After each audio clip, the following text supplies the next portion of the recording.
What's up guys, in this video I'm going to show you that how you can bring back a vertical WhatsApp status on your WhatsApp. So let's jump into the video. What you need to do, first you have to open up your WhatsApp.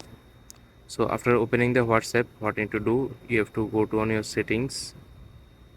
Okay, then you have to make sure your WhatsApp is the updated version. So after opening the WhatsApp, what you need to do, you have to go to on update. Please guys, make sure you watch the full video and follow every steps that I'm going to show you.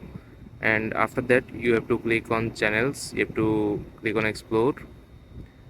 So you can see here is bunch of options and channels here. So what you have to do to bring back your vertical WhatsApp status, you have to unfollow every channel that you have followed. You have to go to their channel and you have to click on three dot bar icon and you have to click on unfollow. Then you have to make sure you have to confirm. So after leaving all the channels on WhatsApp app, you can see my status is now vertical, in vertical. Okay, you can see.